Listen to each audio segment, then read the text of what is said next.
Welcome to my YouTube channel इनके tutorial दोस्तों। और आज हम डिस्कस कर रहे हैं माध्यमिक शिक्षा मंडल मध्य प्रदेश भोपाल हाई स्कूल परीक्षा 2021-22 आदर्श प्रश्न पत्र विषय हिंदी।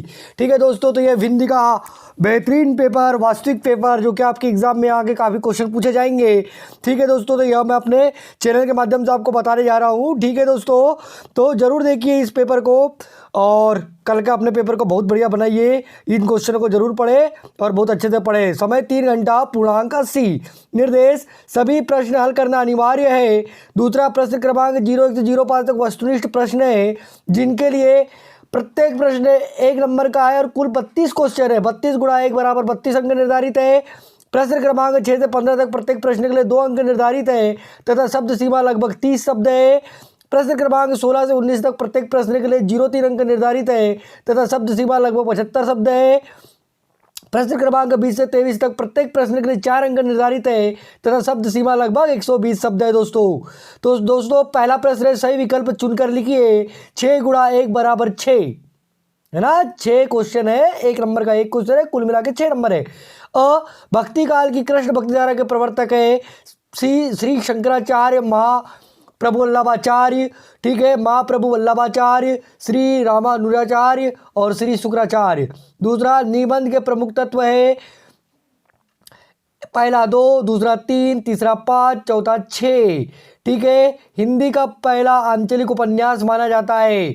महिलांचल, देहाती दुनिया, गोदान और गबन, गोदाम और गबन। काव्य के भेद है 4, 2, 3, 5। पांचवा रस के अंग होते हैं 4, 5, 6, 8। और छठवा समास के भेद है 3, 4, 5, 6। ठीक है दोस्तों, इस तरीके से वस्तुनिष्ठ प्रश्न थे। अगला देखिए दूसरा क्वेश्चन, रिक्त स्थान में सही शब्द चुनकर लिखिए। 7 रिक्त स्थान है दोस्तों, 1 नंबर का प्रत्येक है, कुल मिला के 7 अंक है। छायावाद के प्रमुख आधार खालिस्तान है, नागार्जुन या जयशंकर प्रसाद। दूसरा सूरदास का जन्म सन खालिस्तान में माना जाता है 1478 ईस्वी या 1378 ईस्वी। सूरज कब निकलेगा, यह रचना खालिस्तान की है, महादेवी वर्मा या स्वयं प्रकाश। जॉर्ज पंचम की नाक की रक्षा के लिए खालिस्तान तैनात कर दिए गए थे, हथियारबंद पहरेदार या कलमबंद पहरेदार। और पांचवा, खालिस्तान एक महाकाव्य है, पंचवटी साकेत। ठीक है, अंधों में काना राजा, लोगों का अधिकार खालिस्तान है, मूर्खों में अल्पज्ञानी ऑब्लिक लकड़ी की लाठी। और हड्डी पसली एक करना मुहावरे का अर्थ खालिस्तान है, अधिक मारना या हड्डी पसली दिखाना। ठीक है दोस्तों, सही जोड़ी लिखिए। 6 क्वेश्चन, प्रत्येक पर 1 नंबर है, कुल मिला के 6 है। आकाशदीप, आंधी और इंद्रजाल।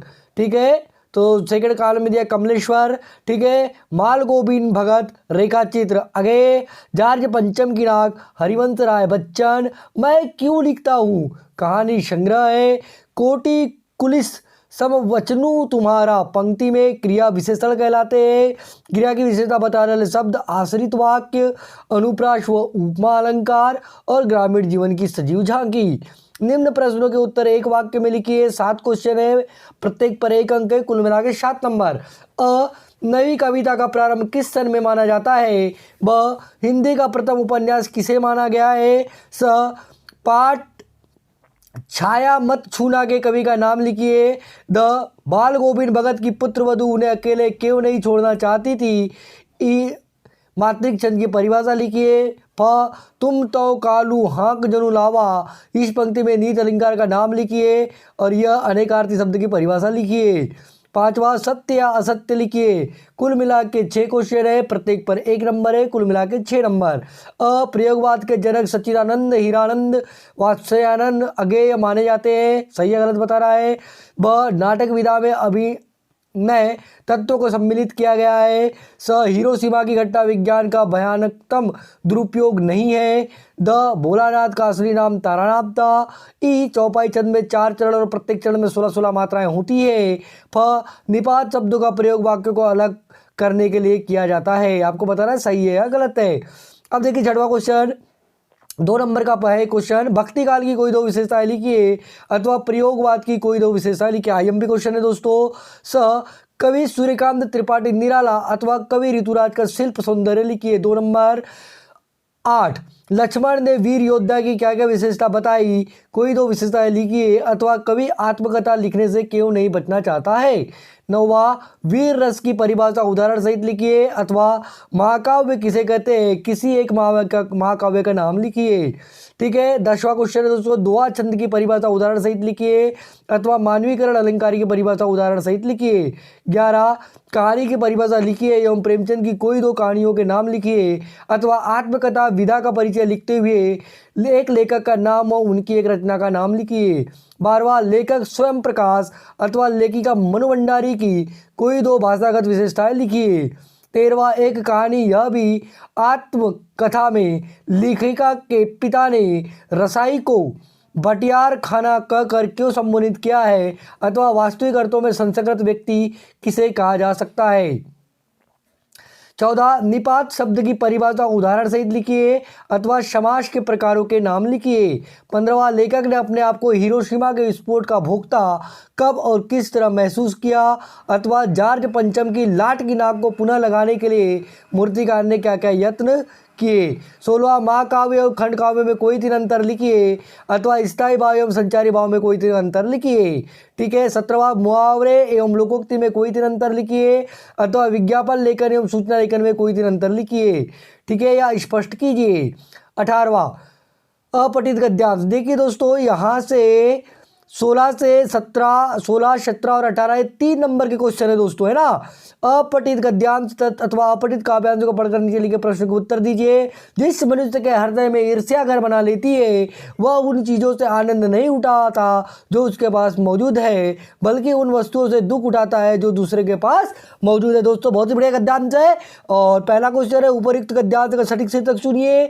दूसरा, ईर्ष्यालु व्यक्ति दुखी क्यों रहता है। और तीसरा, दाह और लाचार शब्द के अर्थ लिखिए। अथवा जननी तेरे सभी जात हम जननी तेरी जय हो, विश्वराज के प्रजातंत्र में किसको किसका भय है व्यक्तित्व स्वतंत्र हमारे शादित सर्वोदय है, सीमाओं के बंधन टूटे प्रलय इस सब पीछे छूटे, जन जन के जीवन रस लूटे हिंसा रहित हृदय है। तो प्रश्न क्रमांक पहला, व्यक्ति की स्वतंत्रता से क्या सद रहा है। दूसरा, उपयुक्त गद्यांश का सारांश लिखिए। तीसरा, उपयुक्त पद्यांश का उचित शीर्षक लिखिए। ठीक है दोस्तों। 19वां क्वेश्चन है, लेखिका मनु भंडारी के साहसिक व्यक्तित्व पर एक अनुच्छेद लिखिए। अथवा दो मित्रों के बीच मेरी प्रिय कहानी विषय पर संवाद लिखिए। 3 अंक। दोस्तों 20वां क्वेश्चन है, निम्न पद्यांश का संदर्भ प्रसंग सहित क्या कीजिए, भावार्थ लिखिए। 4 नंबर का क्वेश्चन है दोस्तों, उदो तुम हो अति बड़भागी, अप्रस रथ सने तगाते नाहित मन अनुरागी। अथवा बादल गरजो घेर घेर घोर गगन धराधर ओ। ठीक है दोस्तों, इसके आपको क्या लिखना है, संदर्भ प्रसंग सहित भावार्थ लिखना है। ये 4 अंक का क्वेश्चन है दोस्तों। इसके बाद 21वां क्वेश्चन है, निम्नलिखित गद्यांश के संदर्भ प्रसंग सहित व्याख्या कीजिए। 4 अंक। ठीक है दोस्तों। मूर्ति संगमरमर की थी, टोपी की नोक से कोट के दूसरे बटन तक कोई 2 फुट ऊंची, जिसे कहते हैं बस्ट। अथवा फादर को जहरवाद से नहीं मरना चाहिए था, जिसकी रगों में दूसरों के लिए मिठास भरे अमृत के अतिरिक्त और कुछ नहीं था, उसके लिए इस जहर का विधान क्यों।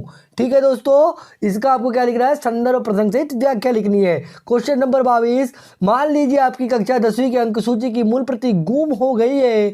सचिव माध्यमिक शिक्षा मंडल मध्य प्रदेश भोपाल को आवेदन पत्र लिखकर अंक सूची की द्वितीय प्रति प्राप्त करने के लिए आवेदन पत्र लिखिए। 4 नंबर दोस्तों। अथवा अपनी शैक्षिक प्रगति से अवगत कराने हेतु पिताजी को पत्र लिखिए।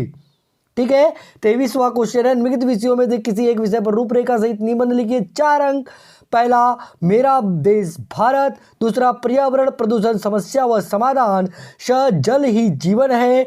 द कंप्यूटर का हमारे जीवन में महत्व। और ई दहेज प्रथा समस्या और समाधान। दोस्तों तो ये आपका 10वीं का बहुत ही बढ़िया बेहतरीन सा पेपर है। इन क्वेश्चनों को आप जरूर करें और अपनी आने वाली एग्ज़ाम को बहुत अच्छे से दें, यही मैं आशा करता हूँ। ठीक है दोस्तों, तो best of luck for your examination, ठीक है। और इसी प्रकार के और पेपर और सॉल्यूशनों के लिए आप मेरे यूट्यूब चैनल को लाइक कर सकते हैं, सब्सक्राइब कर सकते हैं और शेयर कर सकते हैं, ताकि और भी लोगों को क्या हो, फायदा हो। ठीक है दोस्तों, मिलते हैं इसी प्रकार के और बेहतरीन पेपर के साथ, बेहतरीन वीडियोस के साथ। तब तक के लिए goodbye, best of luck.